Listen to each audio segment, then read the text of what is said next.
Hey guys, welcome to Sober to Stay. Today we're going to be talking about the stages of recovery, which I've titled 6 Stages of Change for Any Behavior.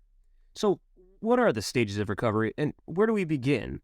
Well, recovery demands an overhaul, not just in behavior and thought, but in the entire belief system. We could simplify by calling it a total change of lifestyle.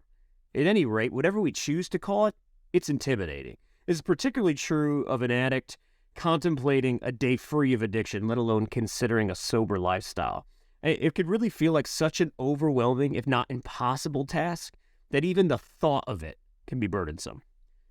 But I believe it helps if one has a clue of what to expect. I find that all the unknowns keep people tightly attached to what they do know, right? Be it alcohol or some substance or behavior. So what do we know? And how can the stages of change inform us? Well, years ago, behavioral researchers James Prochaska and DiClemente developed the Transtheoretical Model, better known as the stages of change, or TTM. This model can provide an insight as to what to expect in treatment in the progression of recovery. According to Prochaska and DiClemente, there are 6 main stages of change in addiction recovery. They are as follows: precontemplation, contemplation, preparation, action, maintenance, and termination. It's important to understand that people rarely move through these stages in order. Rather, they sway back and forth, going up a stage, then back 2 stages, maybe even simultaneously being in 2 different stages. The idea, however, is to paint a picture of how the behavioral change unfolds. See, if you could visualize how sobriety occurs, in fact, really how all change occurs, you could start to construct a mental blueprint of how the addictive behavior can be treated and managed. So let's start to break down this transtheoretical model of change or stages of change. A precontemplation. Webster's dictionary defines contemplation as the action of looking thoughtfully at something for a long time. Deep reflective thought, the state of being thought or planned. And pre, right, is a preposition meaning before or previous to. So this stage is evidently before all that deep reflective thought. As a matter of fact, at this point, the behavior in question is not even considered an issue. I mean, it's not even in the mental ballpark. This is due primarily to 2 reasons. One, adverse consequences haven't been experienced yet, right? All those yets can always become a reality. Or denial, which is, swimming in shark-infested waters and commenting on the beauty of the weather, variety denial. Believe it or not, much of this stage is characterized as pleasant, and the addictive behavior is generally positive, so it's likely more point 1 than point 2. But try as you might to convince the addict that the behavior is harmful, they're not even slightly interested in your advice. For example, consider the scene from the comedy Walk Hard, the Dewey Cox story. There are multiple scenes where Dewey interacts with his friend Sam. Sam is always trying to dissuade Dewey from taking drugs by pointing out all the benefits they provide. Though it's a comedy, Sam describes the phenomena addiction counselors often observe. The addicts can only see what the drug does for them. They cannot see what it does to them. So here, let me kind of break down exactly what happens, like a vignette, as it were. So Dewey walks into the bathroom where Sam is with a bunch of groupies. Sam says, "Get out of here, Dewey." And Dewey says, "Well, what are y'all doing in here?" Sam says, "It's called cocaine. You don't want no part of this shit." Dewey says, "Cocaine?" Sam then nods and smiles. And Dewey says, well, what does it do?" Sam says, "Well, it turns all your bad feelings into good feelings. It's a nightmare." Right? You see the dilemma there? Researchers often group people into 4 distinct categories within pre-contemplation. So you have the reluctant pre-contemplator. This individual just kind of lacks the motivation to change. Why? Because they're utterly unaware that the problem even exists. Then you have the rebellious pre-contemplator. As the name suggests, this individual simply has a deep aversion to authority and being told what to do. This is the don't push the red button type of alcoholic. And guess what? They're pushing that damn button. Then you have the resigned pre-contemplator. This addict is acutely aware of their addictive behavior. The knowledge is so overwhelming and stressful that they've given up all possibility of change. I call this the do not pass go, do not collect $200 pre-contemplator. Then you have the rationalizing precontemplator. This individual has all of the answers. They're the ones with the massive opinions. They're 1 week into treatment, and they're telling you how to run the place and how you should be doing your job. Not only are they the rehabilitation gadfly, they can provide a litany of reasons as to why addiction isn't even an issue for them and how they're different. I mean, they stop short of a PowerPoint presentation demonstrating how you were wrong. Then we can move on to contemplation. So contemplators have come to terms with the severity of their issue. They have a problem that needs a solution, and they know it. Usually they want to change, and often desperately. Nonetheless, they usually are hesitant and don't believe they can commit to the process, right? So they're ambivalent. In this stage, the addict is often more receptive to learning about their addiction and interacting and exploring with different options and remedies.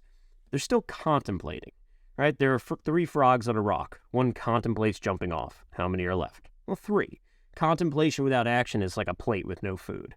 So this stage is usually characterized by a non-committal attitude. Change is desired, but usually a low stress threshold undermines the specific strategy to create that change. And this stage can often last years. It's an excruciating time for all parties involved. Usually this is due to poor self-efficacy. People with low self-efficacy kind of sway back and forth between the first and second stage of change. Psychologist Albert Bandura has defined self-efficacy as people's beliefs in their capacity to exercise control over their own functioning and over the events that affect their lives. One's sense of self-efficacy can provide the foundation for motivation, well-being, and personal accomplishment. So once this increases, commitment naturally follows. Then we move on to preparation. An individual in this stage is, as previously noted, on board and committed to life change. Perhaps they meet with their healthcare professionals, sponsors, or pastors to help them determine precisely where they are and what options, strategies, and plans are available. So stage 1 is what, stage 2 is the why, stage 3 is the how. Right? It's pretty basic, right? Alan Lakin said that planning is bringing the future into the present so that you can do something about it now. And I think that aptly characterizes this stage. Then we move on to action.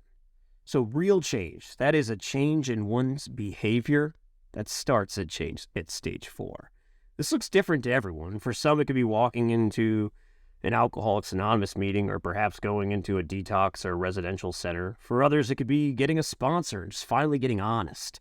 It might be completing a 4th step, making amends, or making a clean break with a toxic relationship. Whatever it may be, the addict finally begins to engage in treatment that targets the underlying causes of addiction. I call it the no-nonsense time. One way underlying causes and conditions can be unearthed is through individual and group therapy, such as cognitive behavioral therapy, acceptance and commitment therapy, dialectical behavioral therapy, mindfulness-based stress reduction, neuro-linguistic programming. Additionally, numerous complementary therapies exist in promoting holistic wellness and bolstering recovery. I mean, every 12-step program, Celebrate Recovery, yoga, and other somatic therapies. So the action stage is the equipping process. It fosters healthy and effective strategies for coping with stress and triggers. It provides the tools necessary for an individual to progress through the maintenance stage without relapse. So now we move on to stage 5, which is maintenance and relapse. One of my favorite quotes is by Denise Schofield. It's preventative maintenance. Don't start today by doing yesterday's work.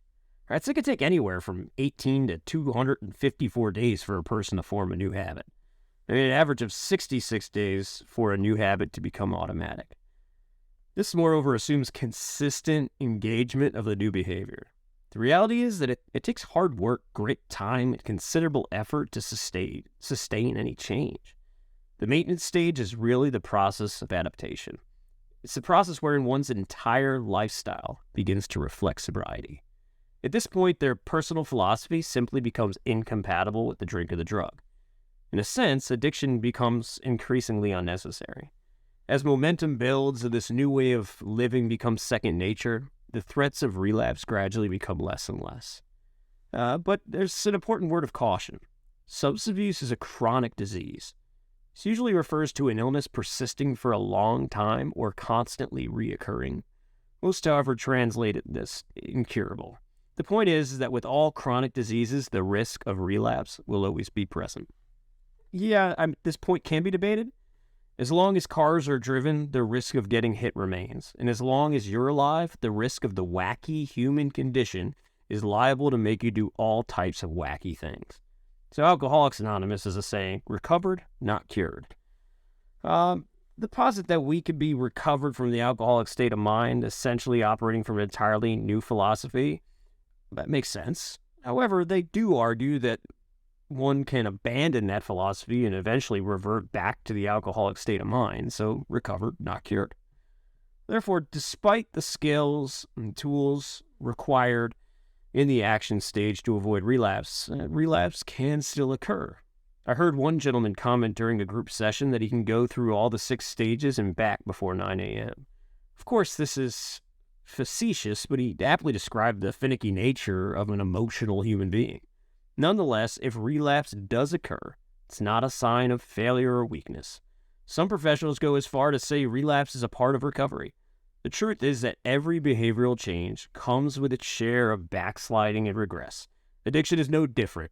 True change just persists and continues to move forward in spite of it. And this brings us to the final stage, which is termination. This is the stage that I call substance incompatibility finale. As you progress through the stages, you'll eventually craft a lifestyle that makes drinking or drugging completely unnecessary. It's the ultimate goal for the stages of change, namely termination. Relapse is no longer a threat. It's rather now a far-off possibility. Confidence and comfort now thrive in an alcoholic-free, drug-free lifestyle. At this point, you're well on your way to sober to stay.